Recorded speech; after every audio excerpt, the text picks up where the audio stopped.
Hello my beautiful people of the world, and welcome to my channel. If you are not new here, thank you for joining as always. I appreciate you. If you are new here, welcome. We talk about all things conspiracies and unsolved spooky wookies on this channel. Today we're going to be talking about a case that has been unsolved for quite some time, but today we might have a new theory to explain what exactly happened. We're going to be talking about a case where 9 hikers died mysteriously, and this is known as the Dyatlov Pass Incident.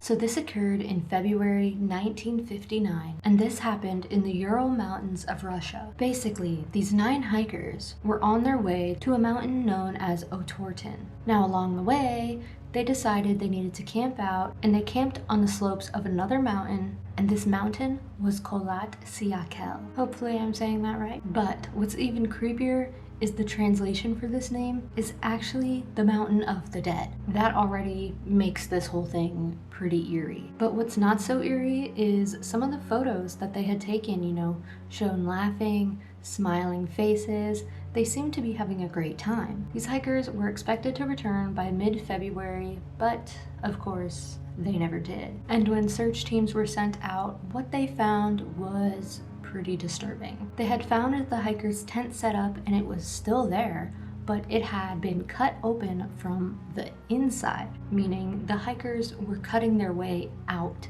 And inside the tent still had all of their belongings, boots, coats, supplies, everything they would have needed to survive. Yet they left it behind in their tents in this cold weather. But it was weird that they found some footprints in the snow that were of bare feet, nobody wearing shoes, maybe some socks, but no boots in the cold weather. It just seems very odd why these hikers, whom are experienced hikers, who have been out in the snow plenty of times, would just abandon their shelter with no gear or supplies in the middle of the night. So as the rescue team continued on, following their footprints, they eventually did find all of the bodies, but they found them separately in 3 different groups. The first 2 bodies they found were underneath a cedar tree, frozen and barely clothed, and near them they found small branches that had been broken off from the tree they were near, and what looked to be them trying to start some kind of a small fire. Now between the tree and the tent, they found 3 more bodies that appeared as if the hikers were heading back to the campsite, but obviously they unfortunately never made it back and froze to death. Now the remaining bodies weren't found until months later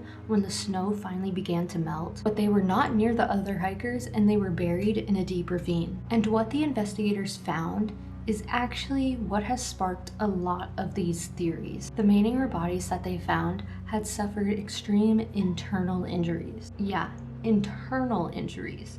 But there was nothing external. Some of them had broken ribs, a crushed skull, but yet they had no external wounds, no cuts, no bruises, and one victim was even missing her tongue and her eyes, along with the second victim also missing his eyes, along with their skin being oddly discolored, and some tests even revealed traces of radiation. So at this point, this case really was up in the air. Nothing was making sense. Now, had all of the bodies been found frozen in the woods, this case would have just gone to hypothermia. But because of these other bodies that were found, with all these injuries, body parts missing, that's where all the theories start to take a turn. And back then, the Soviet investigation basically came to the conclusion that the hikers had died due to an unknown compelling force.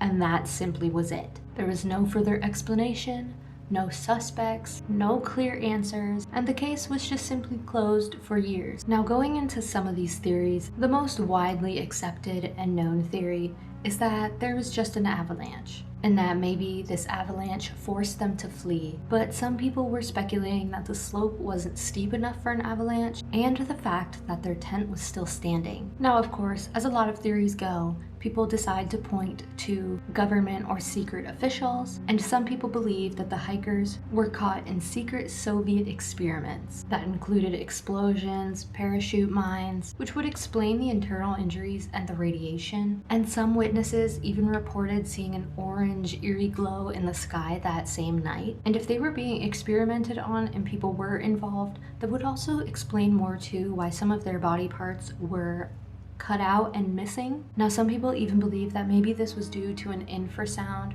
or what some people would call a fear frequency. And basically, this is a rare phenomenon where the wind creates a low frequency vibration, which can't necessarily be heard by humans. It's one of those sounds that you can't really hear, but you can feel, which is known to cause panic and fear, irrational behavior, running out of your tent without your gear. Now, years later, and I mean years later, like 2019 later, many researchers and people have speculated different things for years. Two scientists had come to a conclusion: this probably was actually caused by an avalanche, but not just the massive scary avalanches that you think of, but what's known as a slab avalanche.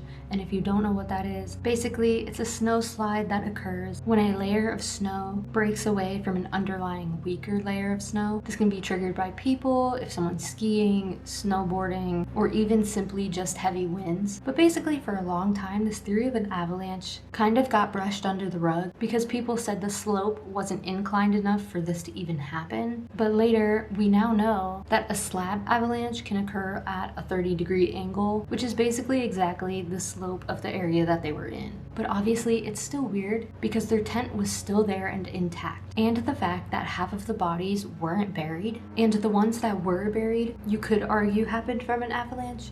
But again, their injuries don't match up. An avalanche isn't gonna take your eyes out and cut your tongue. So, I don't know. Now, there actually was one sole survivor of this incident, and he's a survivor because he didn't go. The survivor's name is Yuri. Basically, he was the last person to see his friends alive, and he was supposed to be with them on this hike, so there would have been 10 people. But due to some health issues, he decided to turn around and he wasn't going to continue the hike with them. So he couldn't even be a witness to this case because he didn't even make it to the campsite with them. I mean, can you imagine how traumatized this guy must have been? Especially when he has reporters, researchers, investigators coming to him constantly asking about the case, wanting him to be a witness, but there's literally nothing he could say. Now, this mysterious incident has inspired many people to go looking for answers, creating books, documentaries, and continuing research about it to this day. But what do you guys think happened? Do you think this was due to a natural disaster of an avalanche,